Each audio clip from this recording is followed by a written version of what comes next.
दे पैसे ATM card दे दे पैसे ये मशीन के नो 10,000 इस सामने हूँ सारी अमाउंट आ गई ये आने वाली है आजा ये हमारा कार्ड निकला है ये सामने सारे पैसे आने वाले देखें ये तो मेरी पेमेंट ओरिजिनल हूँ तो मान गिनो दा व्लॉग कुर्बानी वाले उठा स्टार्ट दे दे पैसो कुर्बानी वाले उठ सारे को तैयार किवें कीते मैंने ए छोटा छोटा ब्रिक वाला काम होता सामने दे दे पैसो ए कैंची नाल ऐसा डिजाइन कड़ी ने जेड़े थवारे तक इथा उठ पहुंच दे डिजाइन नाल दे दे पे कितने प्यारे डिजाइन नाल उठ तैयार थीने पैन ते काफी मेहनत कीती मैंने इस काम ते ए दे दे पे अगो चाचो ने कढ़ो भी लाई बैठन उठ को ए जेड़ा उठिन इंशाल्लाह गुजरात वाली मंडी दे विच आसन जेड़े दोस्त लखां लोग मेरी वीडियो दे देन लाजमी ए चाचो ने होसवे इना नाल तामुन करना है ए हिवे दू उठा ले ते इना काफी सजना तैयार थी बड़े माशाल्लाह दे दे पे कितने प्यारे प्यारे ना तुते डिजाइन कटे गन दे दे पे माशाल्लाह ते मैं बनाई बखर मैं आके पहले ये सीन थानू दिखाई बना अपने इलाके दे उठां दे ये सारे बुजुर्ग लोग इन जेड़े आप गप्पां अस्सलाम वालेकुम वालेकुम सलाम क्या हाल है तकने खैर है ए गुजरात हुन उठ नीवणन ताए हाँ ते सारे दोस्त जेड़े चावण वाले नु तू क्या आखना चाहसे उन्हा को आखला चाहता अपने बहुत घेन वणो अपने हां चाचू असली वीडियो तो आके शर्मा वंदन पहले कैमरे तक उबरना सौखा काम नहीं ए सामने दे दे पे कितनी प्यारी माशाल्लाह कढ़ाई है लाला तू सही वैसो इंशाल्लाह हां चाच क्या हाल है तकड़े ए माशाल्लाह कारीगर है जेड़े उठां दे कढ़ाइयां ए कढ़ाइयां करी दे खड़े इन्ना नफा चाहिए उठा मान के खर्चे करके मैं को वाला घर बैठे गुजरा वाले उठ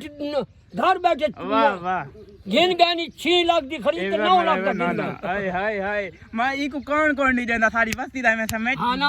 यार ए खर्चे खड़े करी अल्लाह माशाल्लाह ए वे उठ देख गिनो ते हुन तो गुजरात वाली करण में दे पवे तू ठीक है यार खाओ रे चांद की 27 को तारीख 27 ए ठीक गिदा मां दिखांदा पर ए हवे सारे इलाके दे उठ कुर्बानी वाले सारे बुजुर्गन माशाल्लाह बुजुर्ग असा है ए तैयार थी के ते वैसे कुर्बानी गुजरात वाली मंडी च जेड़ा दोस्त देदा पी अगर इन्ना को देगी ना तो मेरा नाम वक्त चा के जरूर आसो इंशाल्लाह ना डिस्काउंट करे से अगर आज दे व्लॉग इना थोड़ा बिरा मेरा पे बैंक बखर क्योंकि कोई दोस्तों ने कमेंटन पे यार तू कूड़ मरेंदे तो कोई सी वीडियो दे एटीएम कार्ड भी अपना दिखावन वाला मेरी सैलरी टोटल कितनी है ये वो भी दसावन वाला उनके बैंक च पैसे कटेने थोड़े बहुत मेरे एटीएम कार्ड बच्चे वदन वो भी जुल के कटेने तो सारी वीडियो शेयर करना कुछ दोस्त आते पैन पे तनख्वाह आई को नहीं मैं झूठ बोली पे जुल के तो रियल हर शे कहना क्योंकि तुसा मैंने काफ़ी सारे मोहब्बत करेंगे अपने शहर पहुँच चुके हैं चलते हैं बैंक उत पेमेंट कढ़ाने तो आपको दिखाने हैं जेडे दोस्तों को इतबार नहीं आता काफ़ी सारे दोस्तों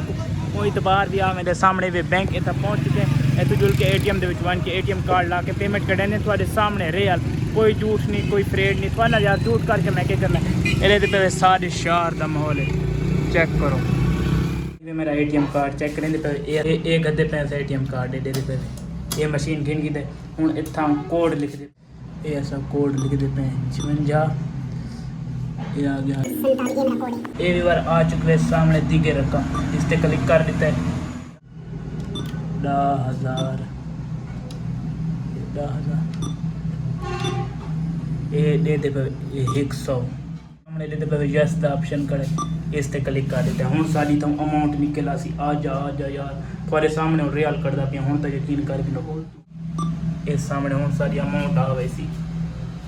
हमारे आ जा यार आ जा ये आने वाली आ जा ये हमारा कार्ड निकला है और पेमेंट आने वाली है अभी ये देखें जो लोग नहीं मानते थे कि हकीकत में आ जा ये देखें ये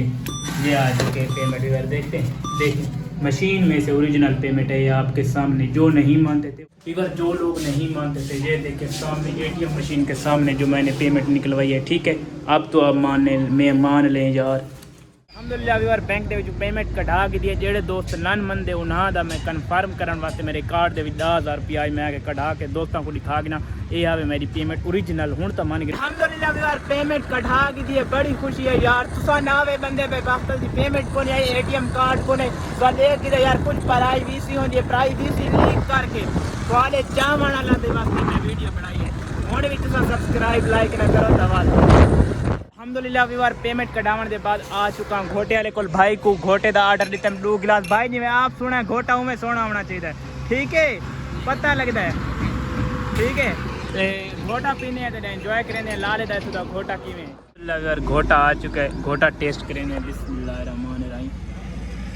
अल्लाह मेहरबानी चासा आ गई मजेदार घोटा है लेवल दा अल्लाह पा खुश रखे खैर खैरियत नाल थोड़ा भिरा घर आ चुका है रेस्ट कीता है हुन उठा ते काफी सारे दोस्तों ने कमेंट आ गए Q&A वीडियो बना Q&A वीडियो बना ए वीडियो जिवें अपलोड थी सी इंशाल्लाह सवेरे मैं Q&A वीडियो बनावनी ते 1200 बंदा वे YouTube चैनल ते 14000 बंदा Facebook ते तो जिवें वीडियो आवे तो कमेंट करना शुरू कर दो इंशाल्लाह सारे भाइयों दा कमेंटा दा जवाब देसा इंशाल्लाह हर सवाल का जवाब देसा जेड़ा तुसा पुछो लाजमी सारे भरावां दा नाच सा मैं आता यार Q&A वीडियो बनावा कुछ बंदे राह वेंदे भला बाद उन्हां दे कमेंट आए पन यार ते भैया साडा ना नहीं गिदा ठीक है लाजमी प्यारे भैया कमेंट करे सो ते थोड़ी मोहब्बत दा शुक्रिया हुन भरा को इतबार आ चुका उसी सारा क्योंकि मेरी सैलरी अल्हम्दुलिल्लाह आ चुकी है सारे भैया लव यू अल्लाह तो खुश रखे हंसदे वसदे रहो अल्लाह हाफिज।